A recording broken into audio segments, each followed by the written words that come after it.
And I'm Jared. Welcome to CWCTV. It's November here at CWC, and we're here to bring you what's going on inside and outside the school. Let's start out with Dana's Daily Update. The election is on November 6th. In case you didn't know, Barack Obama's vice president is Joe Biden. Mitt Romney's vice presidential candidate is Paul Ryan. There are about 200 million eligible voters in the U.S. Since this is a head-to-head comparison, the polls sometimes show the areas of weakness for Mitt Romney, sometimes areas of strength for Barack Obama, sometimes a bit of both. These are some big gaps. Be sure to get out on the polls on November 6th and cast your vote for our next president. Looks like the presidential elections aren't far away. Are you okay, Kylie? Just a cold, I hope. I hope it's not influenza. Influenza? Yep. Let's go see Gracie and Miss Taylor to find out more about this dangerous virus. Hi, I'm Gracie, and I'm here with our school nurse, Mrs. Taylor. We are talking about the flu, and before the first vaccine was developed in 1944, the flu was a very deadly disease. It killed millions of people every year. So, Mrs. Taylor, what do you know about influenza?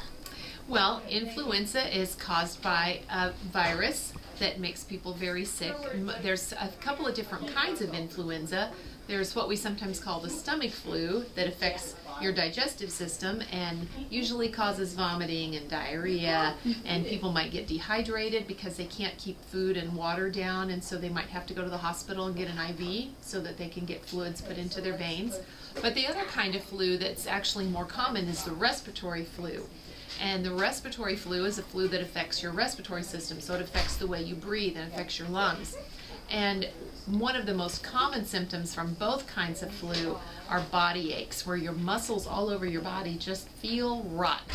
And the best thing you can do for the flu is just get plenty of rest so your body can heal. How does the flu or influenza start? It's caused by a virus, and the virus can be spread from one person to another. And most viruses, like cold viruses and the flu virus, are spread through the air. So when people cough or sneeze or even just breathing, those viruses are out into the air. And if you're nearby and you breathe that air in, those viruses can get into your body and make you get sick. About how many children get influenza in this year? Well, we're very fortunate. Most of the students here at Clearwater Creek are pretty healthy kids, and it's pretty rare for children to get influenza. We may have, last year I think I maybe had 4 or 5 kids that had the flu. Some of you may remember a few years ago there was a specific kind of flu called H1N1. That made a lot of people sick, and they had to develop a new vaccine for H1N1, and we actually gave some vaccine shots here at school to students to help prevent the H1N1, and we had more children with the flu that year just because it was a really unusual and rare form of the flu. I remember me and my brothers came up here and got that. That's right, even your baby brother, I gave him a shot too. How can you prevent the flu? Well, one of the best things you can do to prevent the flu is to get the flu shot. Every year, doctors and scientists figure out what are the most common forms of the flu virus that are going to be prevalent that year, and they come up with a vaccine to fight against those specific types of flu. So the flu shot's a little bit different every year, and the protection from the shot only lasts about 4 to 6 months. And so most people get a flu shot in October or November, and it will last them through what's typically the flu season, which is the winter time, so December, January, and February. The other thing that's really important to protect yourself from the flu is hand washing, because those viruses are floating around in the air, and if you get those viruses on your hands and then you eat your snack or your lunch or you rub your eyes, then the virus can enter your body. So one of the best things you can do is wash your hands really well, especially before you eat, and several times a day, just to protect yourself so that you can get rid of that virus if it's on your skin. Well, thank you so much for talking with us about the flu. Back to you, Kylie and Jared in the studio. Why did the turkey cross the road? I don't know. Because he was late for Thanksgiving dinner. Let's go to Alyssa and some students who like to have a great holiday. Hi, I'm here with a 4th grader from Clearwater Creek to talk about Thanksgiving. What's your name? Alice Morphy. What's your favorite thing about Thanksgiving? Where everybody meets up at the dinner table and they have a huge dinner. What do you usually have for dinner? Duck and turkey. That sounds good. Here's our next fourth grader. Poco. What's your favorite thing about Thanksgiving? When my family meets up, What do you guys usually do before dinner? we usually have some fun and talk about what we did. That's cool. Here's our next fourth grader. Hi, what's your name? Madeline Lloyd, What's your favorite thing to do about Thanksgiving? eating dinner and talking about all we're thankful for.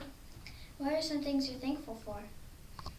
Well, I'm thankful for what we eat and being able to meet up with some family that we never are able to see, and thankful that that there is a person in my family who actually can cook pie. There's only one. She has a gift, a secret recipe. She's got these famous ginger snaps, and we're all thankful that she has such a gift. That's nice. Hi, what's your name? Katie Graham. What's your favorite thing to do about Thanksgiving? Meeting with my family and eating dinner. What's your favorite thing to eat at Thanksgiving? Pie. Me too. Now back to you guys in the studio. I love a great Thanksgiving holiday. Speaking of holidays, our ambassadors are involved in a special Halloween activity. Let's find out more. Hi, I'm Alyssa, and I'm here with two fifth-grade ambassadors from Clearwater Creek to talk about Trick or Treat for Books. So, what is Trick or Treat for Books? It's when people donate books for charity. Why do you do Trick or Treat for Books? It's for all the kids who don't have books, and then they get books. How many years have you done Trick or Treat for Books? We've done Trick or Treat for Books for 7 years. That's cool. Now back to you guys in the studio. Well, we had a great time bringing you the news of Clearwater Creek. See you next time. Bye!